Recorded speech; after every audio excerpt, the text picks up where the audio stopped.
Assalamualaikum warahmatullahi wabarakatuh. Alhamdulillahi rabbil alamin. Allahumma salli wa sallim wa barik ala imamil mufassirin Sayyidina wa maulana Muhammad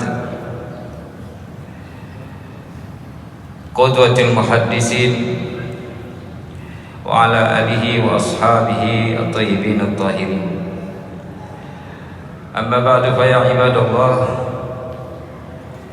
fa yaqulu rabbuna tabaraka wa ta'ala fi mahkami kitabih wa huwa asdaqul qailin. A'udzu billahi minasy syaithanir rajim. Wa qala rabbukum ud'uni astajib lakum. Wa qala fi ayatin ukhra,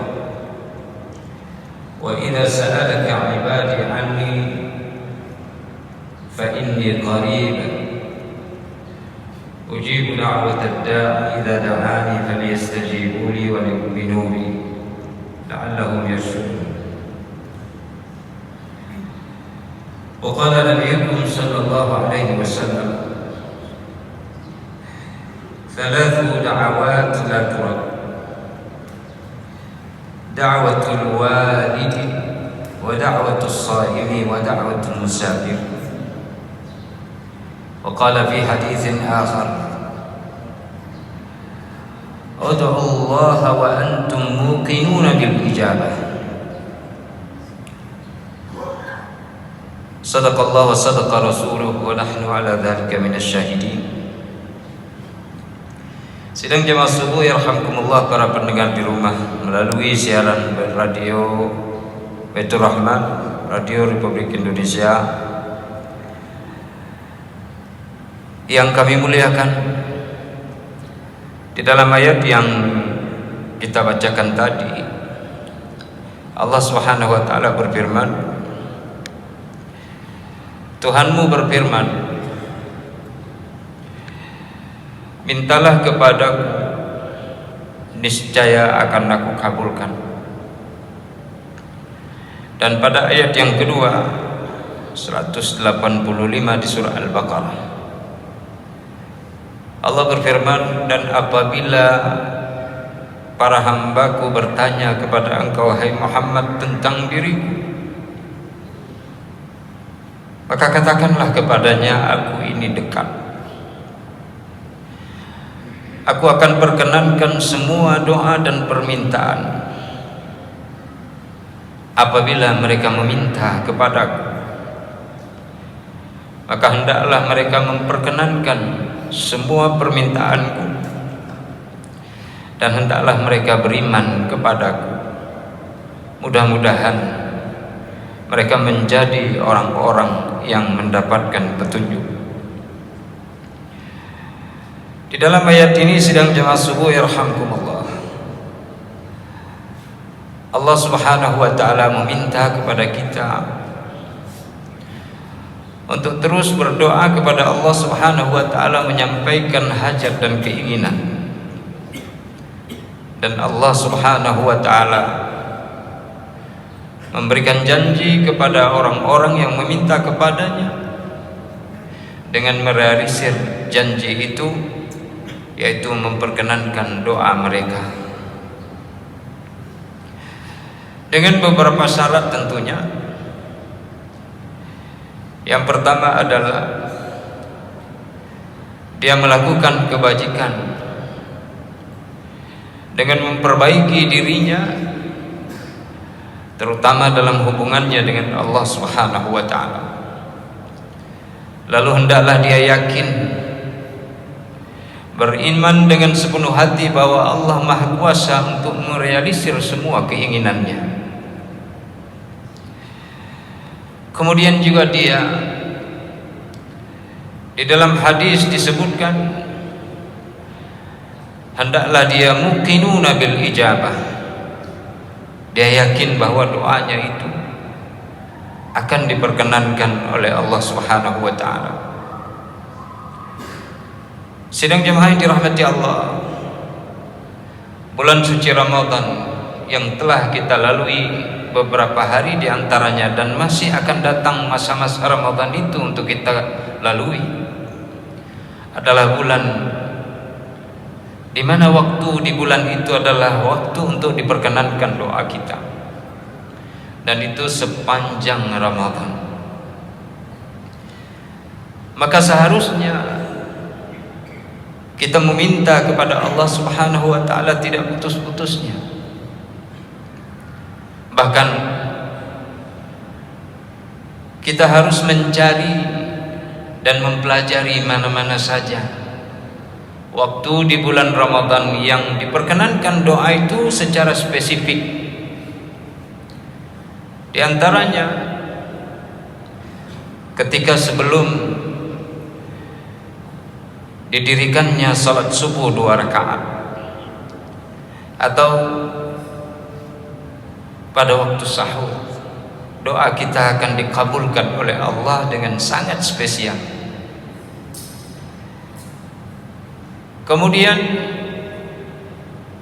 waktu lainnya yang diperkenankan doa dengan sangat spesifik di bulan suci Ramadan adalah di hari Jumat. Karena hari Jumat itu selain bulan Ramadan juga merupakan waktu untuk dimustajabkan doa kita. Apatah lagi Jumat itu berada di bulan suci Ramadan. Kemudian waktu lainnya adalah fi duburi kulli salawat. Di setiap selesai kita melaksanakan salat 5 waktu sehari semalam. Juga di bulan Ramadan ini lebih spesial lagi. Ada waktu khusus lainnya yang Allah membukakan langit kepada kita, sehingga doa kita tembus sampai ke singgasana Allah Subhanahu wa taala. Didengar oleh Allah Subhanahu wa taala, dan Allah janjikan kepada hamba itu untuk diperkenankan doanya. Kapan waktu itu? Indal iftar, yaitu ketika kita berbuka puasa. Maka para sahabat meriwayatkan kepada kita bagaimana Rasulullah sallallahu alaihi wasallam berdoa dan tak pernah meninggalkan doa itu setiap kali beliau sallallahu alaihi wasallam berbuka puasa. Di antaranya Nabi mengatakan dalam doanya, ذهب الظمأ وابتلت العروق وثبت الأجر إن شاء الله. Kemudian di dalam hadis yang muttafaq alaih Al-Imam Al-Bukhari wal Imam Muslim meriwayatkan keduanya, di mana doa ini dihafal oleh generasi kita sampai dengan hari ini. Allahumma laka sumtu wa bika amantu wa ala rizqika aftartu birahmatika ya arhamar rahimin. Doa lainnya bisa ditambah. Apa saja permintaan kita kepada Allah ketika kita membasahi kerongkongan kita untuk berbuka puasa. Pada saat itu hati kita begitu bening, perasaan kita tumpah ruah kepada Allah Subhanahu wa taala, serta rasa syukur yang penuh terhadap nikmatnya dengan berbuka, dibarengi dengan rasa senang yang luar biasa. Di samping Nabi juga mengatakan, jauh hari sebelumnya, lis-shaimi farhatun 'indal iftar wa farhatun 'inda liqa'i rabbih bis-shiyam atau bisawmi. Orang yang berpuasa itu memiliki 2 kesenangan, 2 kegembiraan. Yang pertama adalah rasa gembira ketika dia berbuka puasa, gembira yang tidak bisa diungkapkan dengan kata-kata.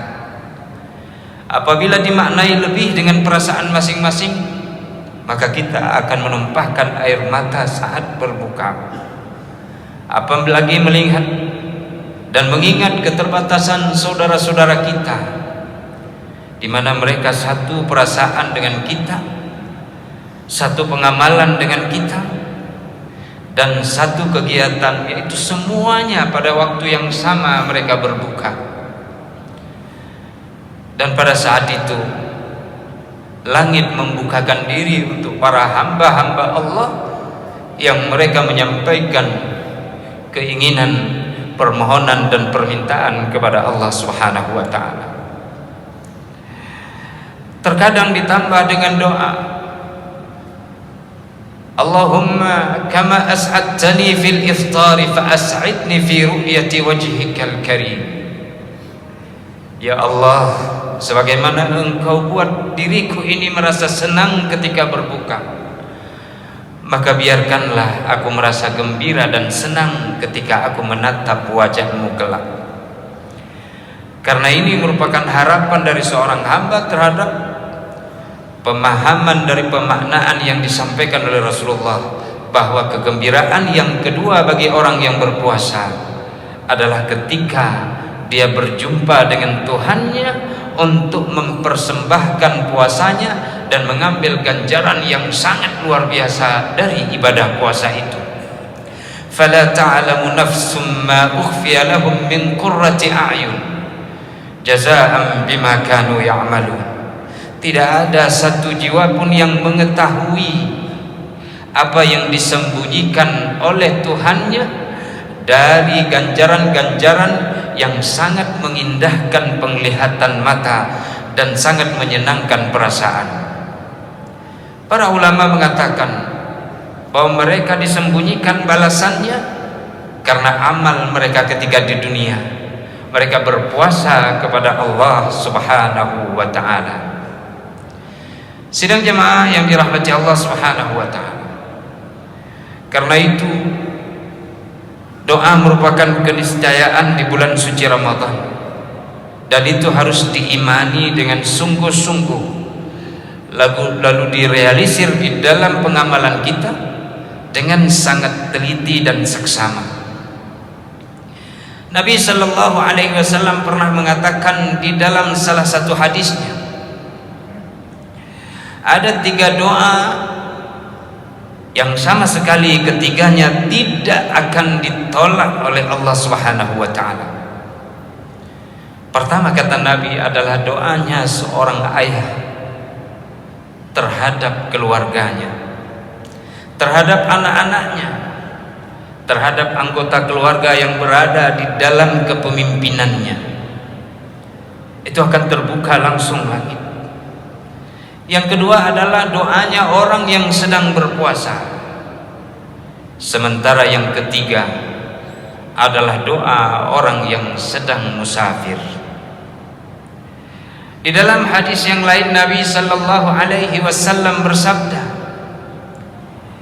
"Idza da'a ahadukum fala yaqul Allahumma ighfirli in syi'ta." Apabila seseorang berdoa kepada Allah, maka janganlah dia mengatakan, "Ya Tuhan, ampunilah diriku jika Engkau berkenan." Jangan dia mengatakan demikian, karena sungguh seseorang yang meminta kepada Allah, dia harus curahkan perasaannya dengan penuh. Dia perlihatkan kesungguhannya. Bila perlu, dia harus merengek, dia harus menyampaikannya dengan memelas kepada Allah Subhanahu wa ta'ala, yang dikenal dengan istilah fahuwal mulih, atau orang-orang yang berdoa dengan cara al-mulihin, memelas kepada Allah Subhanahu wa ta'ala. Maka Allah akan sangat senang mendengar bagaimana dia memelas kepada Allah Subhanahu wa ta'ala.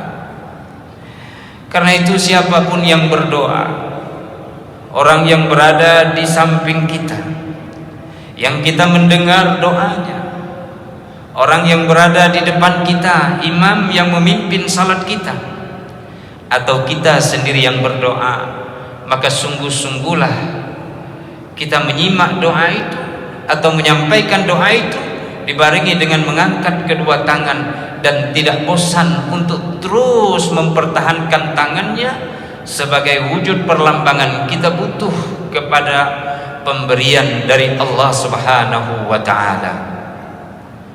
Jemaah yang dirahmati Allah Subhanahu wa taala, dalam sejarah banyak sekali orang-orang yang diterima doanya. Di dalam surah Al-Anbiya misalnya, kita akan mendapati Allah menyebutkan kata fastajabna lah, maka kami memperkenankan doanya. Ada Nabi Nuh alaihissalam berdoa, fastajabna lahu wa najjaynahu minal karbil azim. Kami memperkenankan pintanya dan kami selamatkan dia minal karbil azim, dari badai dan topan yang begitu besar. Kemudian kita akan lihat lagi bagaimana Nabi Ayyub alaihissalam.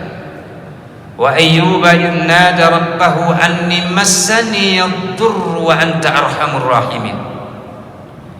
Dan ingatlah oleh kalian akan Ayyub hamba kami. Dia memanggil Tuhannya, Tuhanku, aku ditimpa oleh kesulitan, sementara Engkau adalah yang maha terkasih di antara yang kasih. Fastajabna lahu wa najjayna fakashafna ma bihi min dhurrin wa atainahu ahlahu wa mithlahu ma'ahum rahmatan min 'indina wa dzikra lil 'abidin. Maka kami memperkenankan pintanya, kami angkat kesulitan yang menimpanya, dan kami kembalikan kepadanya hartanya serta seluruh anggota keluarganya, sebagai rahmat kasih sayang dari sisi kami dan sebagai pembelajaran bagi orang-orang yang ahli beribadah. Allah Subhanahu wa taala juga menyebutkan bagaimana doa diperkenankan kepada Nabi Yunus alaihissalam yang berada di dalam perut ikan paus di dalam kegelapan lautan. Wa dhannuni idh dhahaba mughadiban fadhanna an lan naqdir alayhi fanada fi dhulumatil bahr fanada fi dhulumat an la ilaha illa anta subhanaka inni kuntu minadh dhalimin fastajabna lahu fanajjaynahu minal ghammi wa kadzalika nunjil mu'minin. Kami jawab pinta daripada Yunus yang berada di kegelapan lautan, kegelapan perut ikan, maka kami selamatkan dia dari kebinasaan, dari keletihan yang amat sangat karena diobok-obok di dalam perut ikan itu. Demikianlah kami menyelamatkan orang-orang yang beriman. Jadi kalau ada di antara kita berkata sesungguhnya mereka para nabi, wajar diperkenankan doanya. Siapakah kita? Maka silahkan beranggapan demikian. Tapi bagi Allah setelah menyebutkan wa kadzalika nunjil mu'minin, demikianlah kami menyelamatkan orang-orang yang beriman. Jadi keyakinan kita kepada Allah, keimanan kepada Allah dipertebal setiap hari, dipupuk bahwa tidak ada sesuatu dari pemberian Allah, dari karunia-Nya yang kita minta, yang Allah keberatan ataupun dalam tanda kutip Allah menjadi kikir memberikannya kepada kita. Tidak ada. Tidak ada yang berat bagi Allah. Yang diminta, kata Rasulullah, waliyahzimil mas'alata, hendaklah seseorang itu sungguh-sungguh ketika dia meminta. Waliyu'azzim raghbatah, lalu dia buat dirinya begitu agung dan sangat berhajat kepada untuk terrealisirnya pinta dan permohonannya. Wa ma tadha'ama syai'un 'indallahi an yu'tah, tidak ada Allah merasa berat atau merasa bahwa kalau diberikan kepada hambanya itu Allah akan rugi? Tidak. Sebesar apapun pemberian itu dan sebesar apapun permintaan kita. Sidang jemaah subuh yang dirahmati Allah Subhanahu wa taala, kenapa para nabi ini diistijabahkan doanya? Allah juga jawab, sehingga tidak menjadi sesuatu rasa pesimis di dalam jiwa dan pikiran kita. Allah katakan, innahum kanu yusari'una fil khairat wa yad'unana raghaban wa rahaba wa kanu lana khashi'in. Sesungguhnya mereka bersegera untuk melakukan kebajikan dan mereka menyeru kami di dalam doa mereka dengan perasaan harap, warahaba, serta rasa takut, dengan pengagungan kepada Allah Subhanahu wa taala. Wa kanu lana khashiin, dan mereka adalah orang-orang yang sangat khusyuk untuk kami. Seakan-akan Allah hendak memberikan, dan memang demikian, hendak memberikan pemaparan kepada kita, khusyuklah kalian, mintalah dengan sungguh-sungguh, besarkan harapan bahwa Allah akan memberi pinta kita. Lalu di mana saja kesempatan untuk melakukan kebajikan, lakukan, termasuk kesempatan untuk berdoa di antara waktu-waktu yang sangat spesifik, sekaligus waktu yang umum lainnya, terlebih lagi di bulan suci Ramadan. Apalagi Allah selipkan ayat 186 di surah Al-Baqarah ini di antara ayat-ayat yang memaparkan tentang puasa ibadah di bulan suci Ramadan. 183 sampai 187. Pada 186 ayat wa idza sa'alaka ibadi anni yang kita bacakan tadi. Jamaah yang dirahmati Allah Subhanahu wa taala, izinkan kami sampaikan beberapa kisah yang menurut kita kisah ini tidak rasional, tapi sesungguhnya itu terjadi. Ada 3 orang, kata Rasulullah, masuk ke dalam sebuah gua setelah mereka kehujanan di jalan. Lalu kemudian pintu gua tertutup dengan batu yang besar. Tapi masing-masing mereka berdoa dengan bertawassul, dengan menggunakan amal saleh yang pernah mereka lakukan. Hadis ini diriwayatkan oleh Al-Imam Al-Bukhari dan Muslim dari Abi Hurairah. Yang satu berkata, Tuhanku, aku punya kedua ibu bapa. Setiap kali aku memerah susu, tak kubiarkan anak-anakku untuk meminumnya, tapi duluan orang tuaku minum, baru kuberikan kepada anak-anakku. Hari itu, Tuhanku, aku tertidur di bawah pepohonan dalam cuaca yang panas di siang hari, sehingga kemudian aku terlambat pulang. Ketika aku terbangun kaget, aku perah susu, sampai ke rumah telah terlambat. Kedua orang tuaku telah tertidur. Aku berhenti di sisi keduanya menunggu dia bangun. Segan sekali ku banguni orang tuaku yang terlelap dalam tidurnya. Sementara anakku yang masih kecil merengek-rengek di kakiku, tak kuberikan sampai dia tertidur. Mendekati waktu fajar, baru kedua orang tuaku bangun. Tuhanku, bila itu amal saleh yang kulakukan khusus dan sangat ikhlas kepadamu, maka bukakan pintu gua yang tertutup ini sehingga kami bisa menatap langit. Lalu kemudian terbukalah sedikit. Pada saat itu terus Allah memberikan jawaban. Orang kedua mengatakan, aku punya keponakan dan aku jatuh hati kepadanya. Aku ingin melakukan hubungan yang intim dengannya, tapi dia menolak kecuali dengan syarat memberikan 100 dinar uang. Lalu aku pontang-panting bekerja untuk memburu keinginan syahwat ini, sehingga ketika aku berada di antara kedua kakinya, dia berkata, sepupuku, takwalah engkau kepada Allah, jangan pernah engkau terpedaya untuk membuka sesuatu yang terkunci.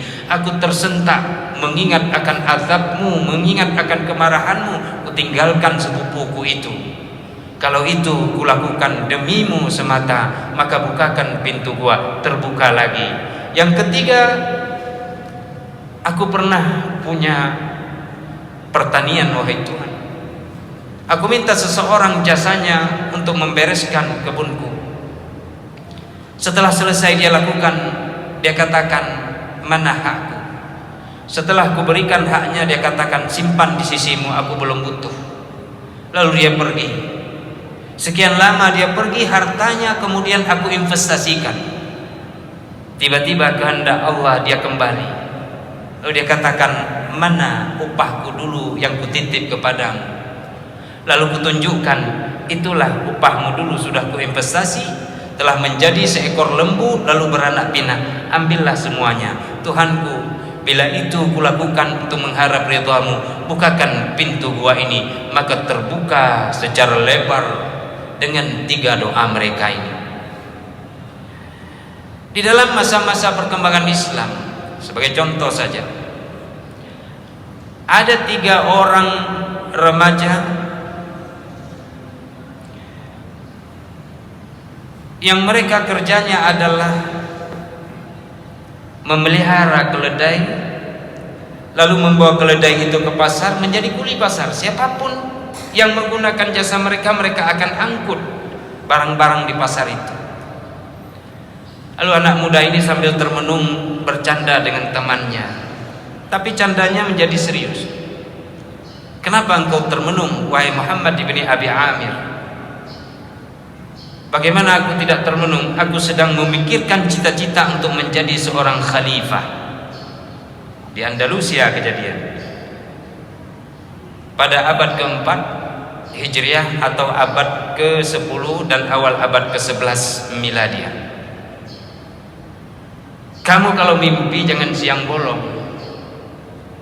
Mereka lalu dalam pembicaraan itu, lalu dia katakan, kalau nanti aku jadi khalifah, kalian minta apa? Tidak mungkin. Tidak usah cerita itu, ganti tema lain.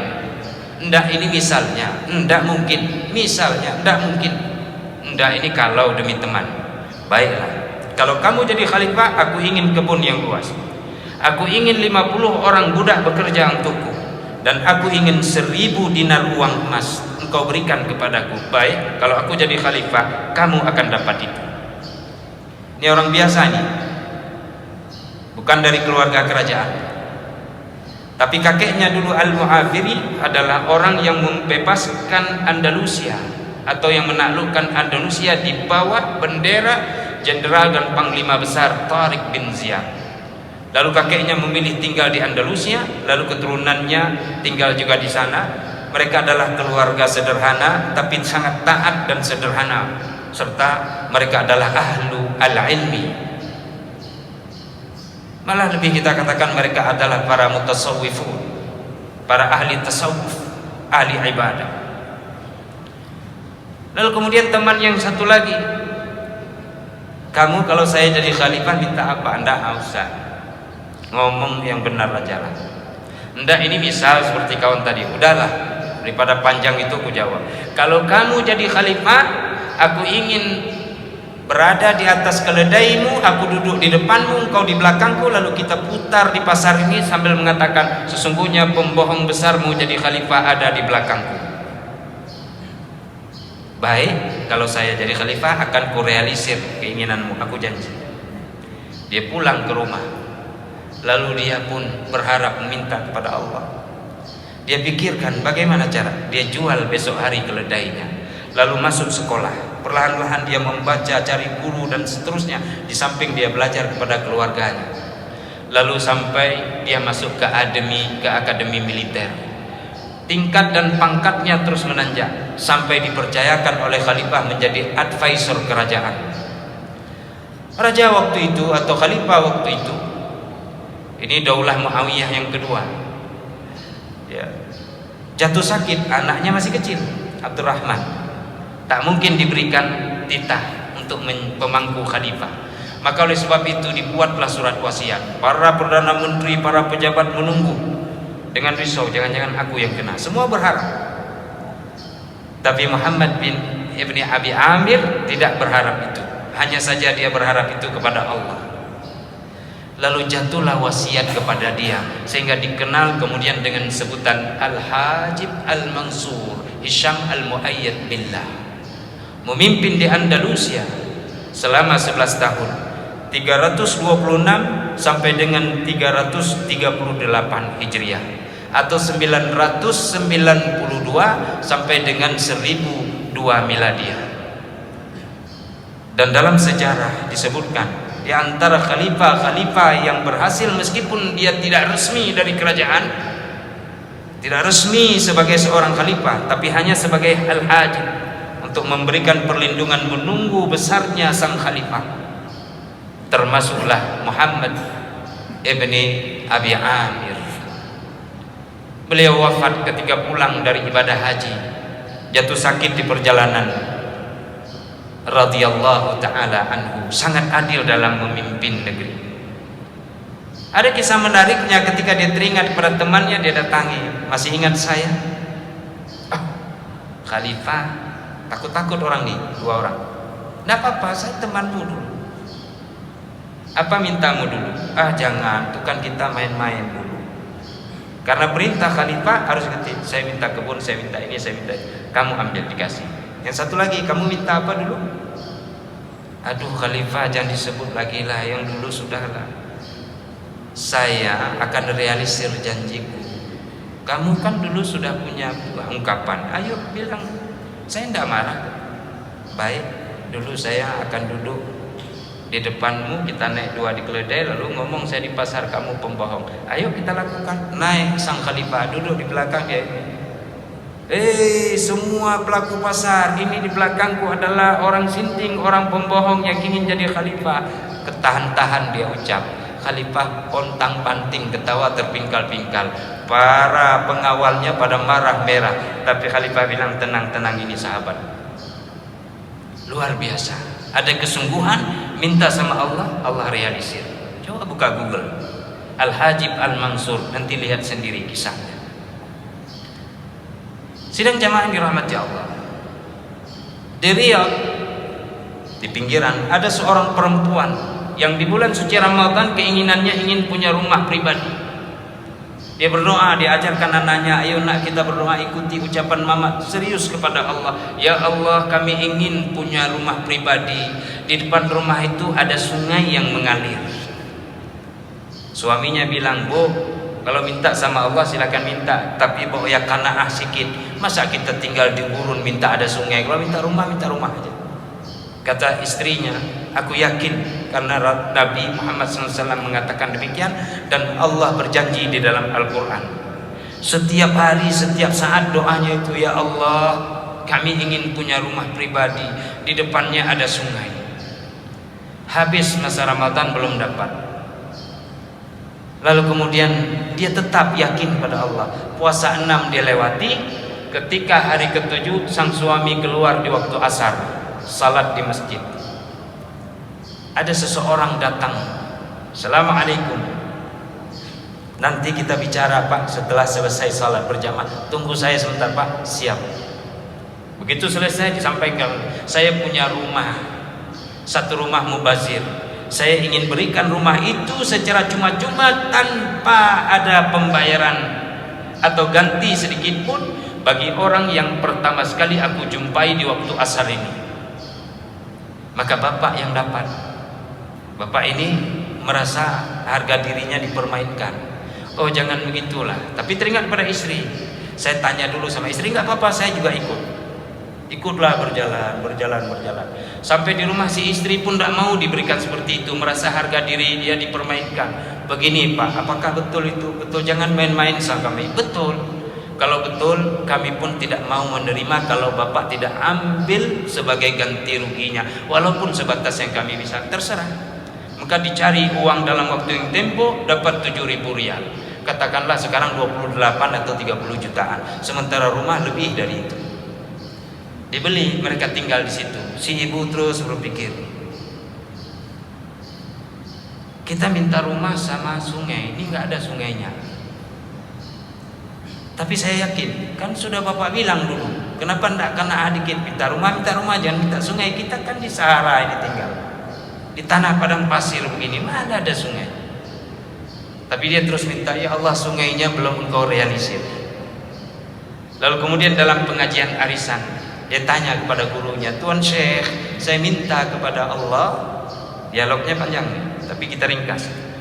rumah dan ada sungai depannya. Saya sudah dapat rumah dikasih sama Allah, tapi sungainya belum. Di mana engkau dapat rumah? Itu rumah kami nampak. Dari masjid itu nampak tuh rumah yang pertama, itu rumah kami. Alhamdulillah. Kalau begitu, senangkan hatimu, bersyukurlah karena Allah telah memberikan sungai juga di depan rumah. Apa itu Pak Syekh? Rasulullah SAW bersabda, "Ara'aitum law anna nahran bi babi ahadikum yaghtasiluna fihi khamsan kulla yaumin." Bagaimana pendapat kalian hai para sahabat, jika ada satu rumah di depan pintu rumahnya ada sebuah sungai, setiap hari dia 5 kali mandi di dalam sungai itu, fahal yubqi min duranihi syai', apakah ada yang tersisa dari kotorannya? Kata sahabat, tidak ada. Fadzalika mislus salawatil khams, itu adalah umpama salat 5 waktu. Orang yang salat 5 waktu tidak ada kotoran, dia bagaikan mandi dalam sungai. Rumahmu berada di depannya masjid, maka engkau sudah diberikan sungai secara zahir dan batin oleh Allah Subhanahu wa taala. Bersyukurlah wahai ibu. Lalu dia menangis, Allah memberikan pintanya. Di Masjidil Haram ada seseorang yang kena penyakit kencing berdarah dan nanah. Dia berazam di bulan suci Ramadan dengan yakin, setiap hari dia minta, ya Allah sembuhkan aku dengan berkat Ramadan, ya Allah sembuhkan aku dengan berkat Ramadan. Dokter bilang sudah sulit, tapi dia menahan rasa sakit dengan keridhaan, dia minta kepada Allah. Lalu tiba-tiba dia keluar dari masjid karena sesak, ingin ke kamar kecil. Begitu dia menyelesaikan hajatnya, dia lihat bahwa nanah dan darah tidak lagi keluar. Lalu dia dengan gembira, harap-harap cemas, dia menuju kepada dokter. Dia tanya, Anda sudah sembuh total wahai Bapak. Allah yang berikan pinta itu. Lihat kisah-kisah seperti ini. Maka kalau setiap kita punya permintaan beraneka ragam, minta sama Allah. Ini bulan puasa yang dijanjikan oleh Rasulullah. Ada 3 doa tadi. Salah satunya adalah doa orang yang berpuasa. Pemimpin kita minta, ya Allah berikan kami amanah dan bisa menyelesaikan proyek-proyek untuk umat ini, untuk negeri ini, untuk kebajikan masyarakat, supaya mereka kenyang. Swasembadakan kami, makmurkan kami. Pemimpin yang minta sama Allah, dia jujur dengan Allah, maka rakyat tidak ada yang kelaparan. Kita juga demikian meminta, keluarga juga demikian. Ingin anak-anaknya bisa hafal Quran, minta sama Allah. Lalu usahakan dengan sungguh-sungguh, Allah akan berikan itu. Yakin, yakin 100%, 1000%. Sidang jamaah yang dirahmati Allah, bulan Ramadan adalah bulan di mana doa kita diperkenankan oleh Allah Subhanahu wa taala, dan itu seluruh kisi-kisi, detik demi detik, terlebih spesial di waktu yang kami sebutkan tadi.